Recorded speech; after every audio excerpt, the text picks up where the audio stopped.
Hi, Dr. Reagan Robertson, CCO of Productive Dentist Academy here, and I have a question for you. Are you finding it hard to get your team aligned to your vision, but you know you deserve growth just like everybody else? That's why we've created the PDA Productivity Workshop. For nearly 20 years, PDA workshops have helped dentists just like you align their teams, get control of scheduling, and create productive practices that they love walking into every day. Just imagine how you will feel when you know your schedule is productive, your systems are humming, and your team is aligned to your vision. It's simple, but it's not necessarily easy. We can help. Visit productivedentist.com/workshop. That's productivedentist.com/workshop to secure your seats now. My wife tells me I'm a master delegator now.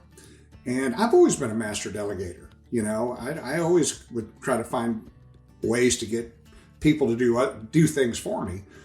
But in the dental chair, I wouldn't.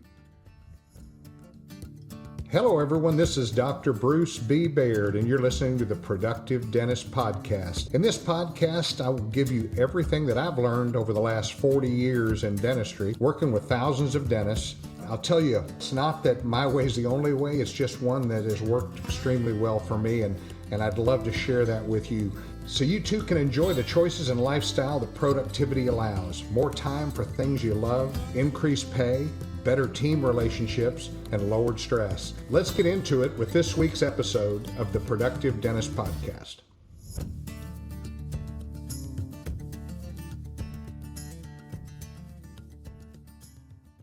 Hi, this is Dr. Bruce Baird with the Productive Dentist Podcast. And I wanted to talk a little bit today about micromanaging. How much fun is that? I'm actually a master micromanager. And as many of you know, after listening to the podcast over the years, I told you my first 15 years in practice were not very productive. We did a lot of dentistry, but we weren't very profitable. And I went through employees about as fast as you could go through them. I joke that every person in Granbury, Texas used to work for me at one point in time or another. And I knew I was a micromanager because that's the way I grew up. My dad, as you guys know, was a Marine aviator, and there was no gray area. It was either my way or the highway. And I don't know if you're like that. There's a lot of folks. We go to dental school and we're taught, all of these little technical skills. And if we're off just by a millimeter, then it's not good. And so everything has to be perfection. And, it's really a struggle. It causes a lot of depression in dentists, because when they see something fail, they go, wow, it failed. It must be my fault, because that's kind of what we were taught in school. My dad kind of taught me if I didn't edge the yard correctly, he would point it out. And at some point in time, he would just do it himself. Well, that's what I did. And I would tend to just do things myself. I'd go ahead and make the temps because I could do it very quickly. And so micromanage, are you a micromanager? I'm asking you that question because I want you to internally look. Self-reflection is one of the things that has made one of the biggest differences in my career. Once I started understanding success and failure and watching dentists and working with dentists and teaching, are you a micromanager? Are you having difficulty? I see posts all day long in the threads all across Facebook or Dental Town or whatever. And they talk about, what should I do? My team member is really good, but I think they have too much control, or I'm having trouble finding new employees, especially in today's new environment post-COVID.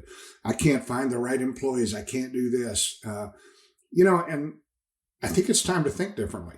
It's time to think like a true leader, and somebody who I've always said, if you can teach me how to make a provisional restoration or to make a temporary, which I didn't make many at the end of my career because, well, a couple of reasons. Number one, I trained my team to do it.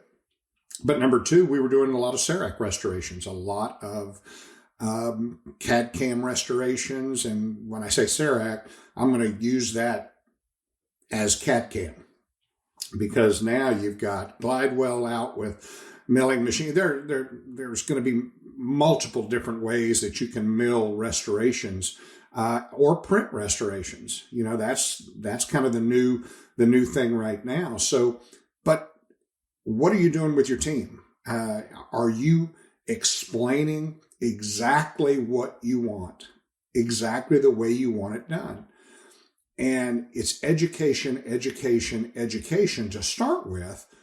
But if you just educate somebody and you're an asshole, well, it doesn't really work that way. And I was very good at both sides. I could train and I could be a turd bucket. So I will say that that's not the way to win friends and influence people.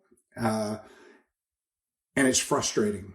And so I see so many dentists, because we're already engineers, we're already pushed into this perfection mold or this perfection model. What are the things that I can do to get out of that? And my wife tells me I'm a master delegator now. And I've always been a master delegator. I always would try to find ways to get people to do things for me. But in the dental chair, I wouldn't. And so I learned that valuable lesson through self-reflection, through thinking about it and going, wow, this isn't working. So if things aren't working, then what do we have to do to change that? And it's really up to us.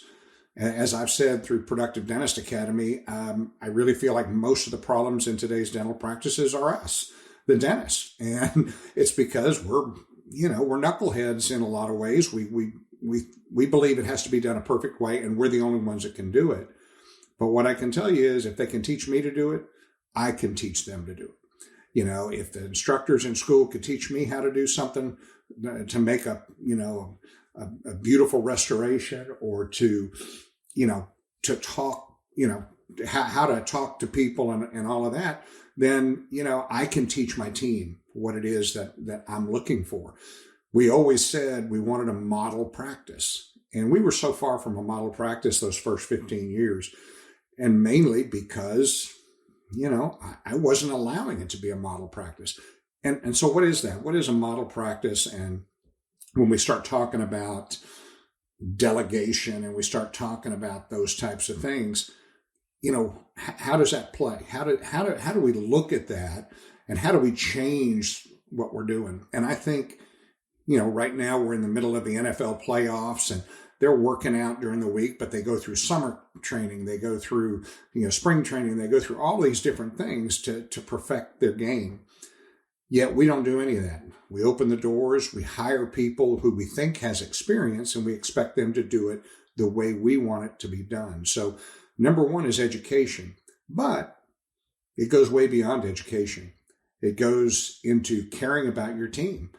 And, it's not that I didn't care about people, but the stress of the dental practice made it appear as though I didn't care about them.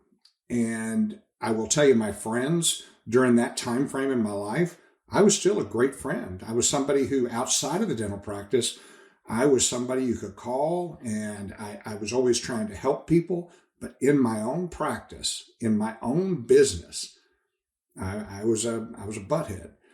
And so I wouldn't expect people to stay in my business. I wouldn't expect people to stay in my practice and work for me because of the way that I rewarded them, the way that and there was no rewards. I mean, I said, you're making this much money an hour. I hired you to do your job. Just do it. And as I learned, as I figured out that that's probably not going to work because we were struggling. And we weren't struggling productive-wise, but we were struggling emotionally. We were struggling going to work and enjoying it. We had the smiley face and the frowny face in the office, and I wasn't happy. So what I'm saying is, what are the things that we can do to have a team that is so together, that is so on the same page, that our productivity goes up, our profitability goes up, but most importantly, our satisfaction of our job goes up. Our joy of going to work goes up. And when you're having a great time at the office, trust me, you're not going to have trouble finding people to work for you.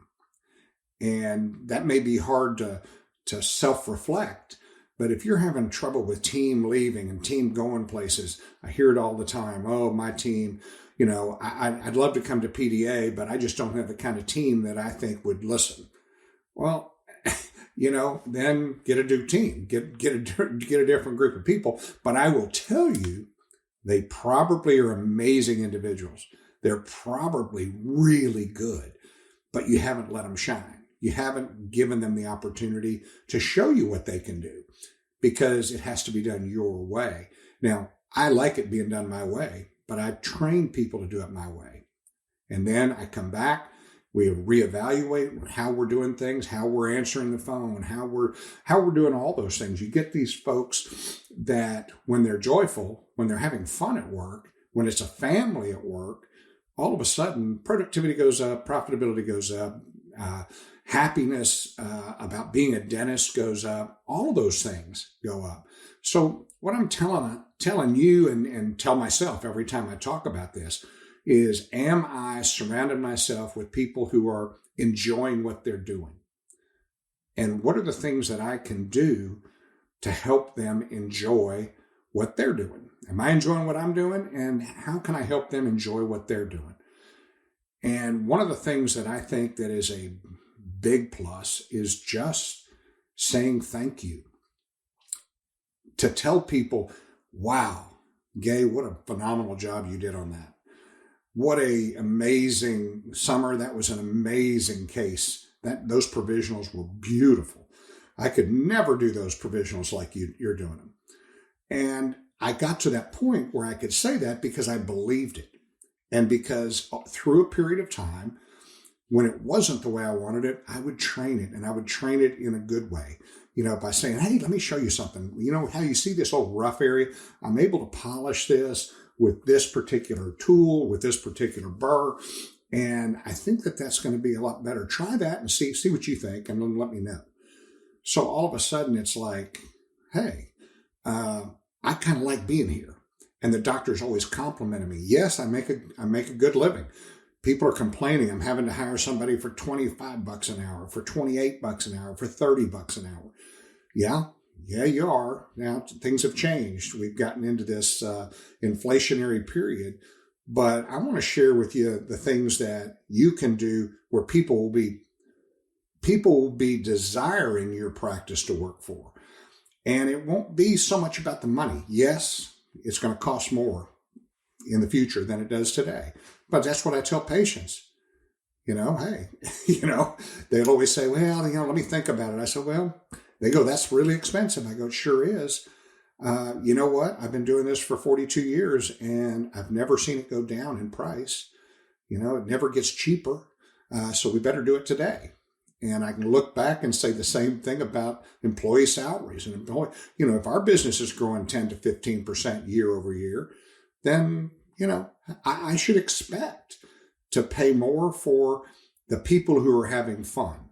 If somebody is not having fun and you've worked with them and you've tried to help them and you've done all this and you find out, gosh, they're not having any fun no matter what I do, then maybe it's time to invite them to their happy place. But I would guess that most of your employees are actually really great people. I just didn't know them. I just didn't know their families. It's not that I didn't care. It's just I was so overwhelmed with running a business that was $1.5 million business that it was overwhelming. And so I'll take responsibility for that. And so in the next podcast that we do, I'm going to talk about what are some rewards and what are some things you can do for your team to show them how important they are to you. So hopefully this has been good. I like doing these kind of podcasts at the beginning of the year so people can listen to them and say, okay, where am I at? you may be doing a great job of all of this, and that's awesome. But there still are always things that we can do to improve. You may be horrible at it, and there's always ways to improve. So I'm going to continue to talk about this on our next podcast, but thank you guys so much for listening to the Productive Dentist Podcast. It is time you can go and vote for those podcasts, for our podcast, and tell your friends, because I would love to share this information with as many dentists out there that we can. So I look forward to the next time we visit. Thank you for joining me for this episode of the Productive Dentist Podcast. If you found this episode helpful, make sure you subscribe. Pass it along to a friend. Give us a like on iTunes and Spotify, or drop me an email at podcast@productivedentist.com. Don't forget to check out other podcasts from the Productive Dentist Academy at productivedentistpodcast.com. Join me again next week for another episode of the Productive Dentist Podcast.